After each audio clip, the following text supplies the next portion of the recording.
QQQ가 강하다고 QLD와 TQQQ를 지금 막 따라 사면 안 됩니다. 지금 시장은 좋아 보입니다. 전쟁 불안은 줄어든 것 같고 유가는 내려온 것 같고 반도체와 기술주는 다시 강해 보입니다. 그런데 이런 장에서 제일 많이 물립니다. 왜냐하면 사람들은 공포가 클 때보다 안심이 막 시작될 때 더 크게 들어가기 때문입니다. QQQ는 천천히 흔들려도 QLD는 2배로 흔들리고 TQQQ는 3배로 흔들립니다. 그래서 지금 봐야 할 건 오늘 올랐냐 내렸냐가 아닙니다. 돈의 가격이 다시 올라가고 있는지, 물가 불안이 끝난 건지, 연준이 정말 부드러워질 수 있는지, 일본 금리가 위험자산에 압박을 줄 수 있는지 이걸 같이 봐야 합니다. 먼저 대출금리부터 봐야 합니다.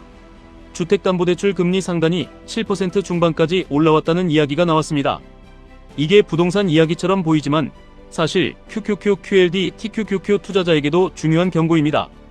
대출금리가 오른다는 건 시장에서 돈의 가격이 올라가고 있다는 뜻입니다. 기준금리가 그대로여도 시장금리는 먼저 움직입니다.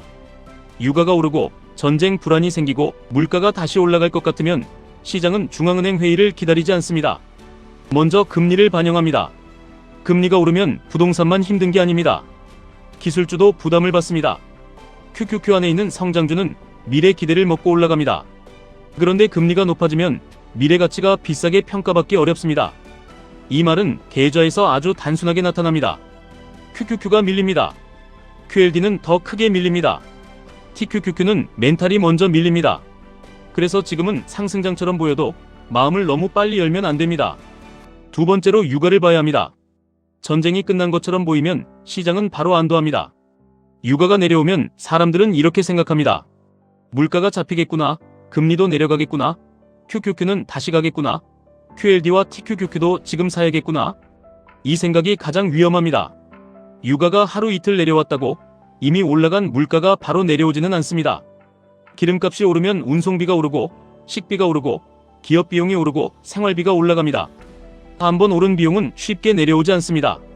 그래서 시장이 안도하더라도 연준은 숫자를 확인하려고 합니다. 물가가 확실히 꺾였는지, 고용이 너무 강하지 않은지, 소비가 식고 있는지, 유가가 다시 튀지 않는지 이걸 봅니다. 여기서 연준이 시장 기대보다 매파적으로 나오면 그때는 다시 흔들릴 수 있습니다. 그때 가장 먼저 흔들리는 건 고평가 성장주입니다. 그리고 QQQ가 흔들리면 QLD와 TQQQ는 훨씬 더 크게 흔들립니다.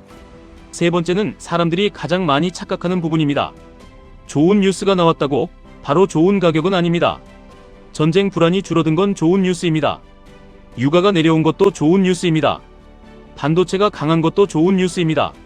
하지만 좋은 뉴스가 이미 가격에 많이 반영되어 있다면 그 자리는 좋은 매수 자리가 아닐 수 있습니다. 투자는 좋은 자산을 사는 게임이 아닙니다. 좋은 자산을 감당 가능한 가격에서 감당 가능한 비중으로 사는 게임입니다. QQQ는 장기적으로 가져갈 수 있습니다. QLD도 기준만 있으면 충분히 강력합니다. TQQQ도 기회가 왔을 때 쓰면 계좌를 빠르게 키울 수 있습니다. 하지만 순서가 틀리면 전부 독이 됩니다. QQQ로 기준을 잡고 QLD로 수익을 키우고 TQQQ는 공포가 나왔을 때 제한적으로 써야 합니다. 처음부터 TQQQ를 크게 잡고 시장이 내 뜻대로 가길 바라면 안 됩니다. 그건 투자가 아니라 버티기 게임입니다. 그리고 버티기 게임은 계좌가 아니라 사람이 먼저 무너집니다. 지금 신규 매수를 고민한다면 기준은 분명해야 합니다. QQQ가 단기 급등 후 바로 따라가기 좋은 자리는 아닙니다. 강하게 오른 날에는 기다리는 게 전략입니다. QQQ가 눌렸는데 21선 부근에서 버티고 거래량이 무너지지 않고 반도체와 빅테크가 같이 버티면 그때 QLD를 분할로 볼 수 있습니다. TQQQ는 더 까다롭게 봐야 합니다. TQQQ는 좋은 뉴스가 나왔을 때 사는 게 아닙니다. 공포가 나왔는데 추세가 완전히 깨지지 않았을 때 짧고 강하게 쓰는 자산입니다. 계좌 전체에서 TQQQ 비중이 커지는 순간 수익률보다 생존율을 먼저 봐야 합니다. TQQQ가 계좌를 키워주는 구간은 분명히 있습니다. 하지만 TQQQ가 계좌를 망가뜨리는 구간도 분명히 있습니다. 그 차이를 만드는 건 종목이 아니라 비중입니다. 네 번째로 일본 금리와 엔캐리입니다. 이건 많은 분들이 대충 넘깁니다. 일본이 금리를 올리는 게 나랑 무슨 상관이냐고 생각합니다. 그런데 위험자산 투자자에게는 상관이 있습니다. 오랫동안 일본은 싼 돈의 공급처였습니다.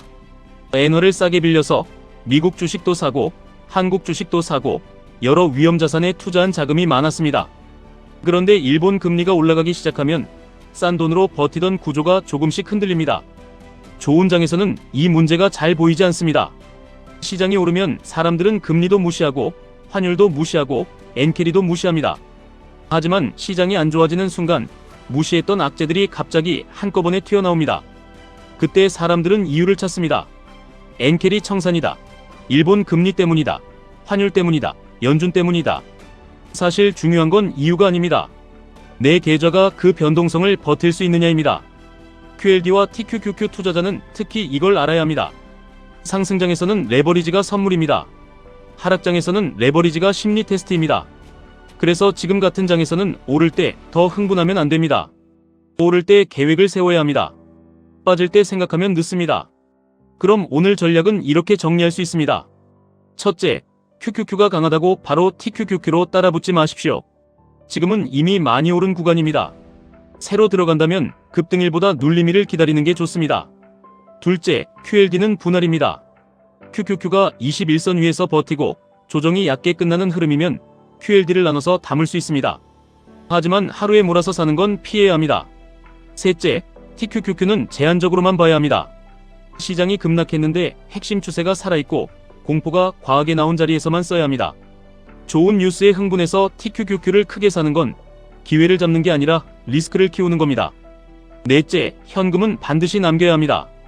현금이 없으면 좋은 조정이 와도 아무것도 못합니다. 현금이 있는 사람은 하락장을 기회로 봅니다. 현금이 없는 사람은 하락장을 고통으로 봅니다. 같은 QQQ를 보고도 어떤 사람은 기회를 보고 어떤 사람은 공포를 봅니다. 차이는 현금과 기준입니다. 여기서 가장 중요한 이야기를 해야 합니다. 여러분의 목표가 하루 수익이라면 아무 때나 들어가도 됩니다. 하지만 목표가 5년 뒤 10억 계좌라면 지금부터는 무조건 구조로 투자해야 합니다. 많이 버는 것보다 크게 잃지 않는 게 먼저입니다. 30% 벌고 20% 잃는 사람보다 20% 벌고 10%만 잃는 사람이 결국 더 멀리 갑니다. 레버리지 투자에서 진짜 실력은 상승장에서 드러나지 않습니다. 하락장에서 드러납니다.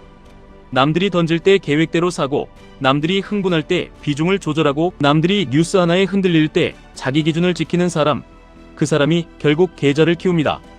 지금 시장은 기회가 있습니다. AI 흐름도 살아있고 반도체도 강하고 QQQ의 장기 방향도 여전히 중요합니다. 하지만 기회가 있다고 해서 아무 가격이나 사도 된다는 뜻은 아닙니다. QLD와 TQQQ는 더더욱 그렇습니다. 강한 자산일수록 잘못된 자리에서 사면 더 아픕니다. 오늘의 결론은 분명합니다. QQQ는 기준으로 보십시오. QLD는 눌림의 분할로 접근하십시오. TQQQ는 공포가 나왔을 때만 제한적으로 쓰십시오. 그리고 어떤 경우에도 현금을 다 쓰지 마십시오. 시장은 계속 기회를 줍니다. 하지만 기준 없는 사람에게는 기회가 아니라 함정으로 다가옵니다. 이번 장에서 중요한 건 더 빨리 들어가는 게 아닙니다. 끝까지 남는 겁니다. 계좌를 키우는 사람은 흥분한 사람이 아닙니다. 기다릴 줄 아는 사람입니다. QQQ가 다시 올라가도, QLD가 강하게 튀어도, TQQQ가 하루에 크게 올라도 여러분은 먼저 물어보셔야 합니다. 내가 지금 사는 이유가 기준인가 조급함인가? 이 질문 하나가 계좌를 지켜줍니다. 지금까지 1분 투자 하이젠버그였습니다.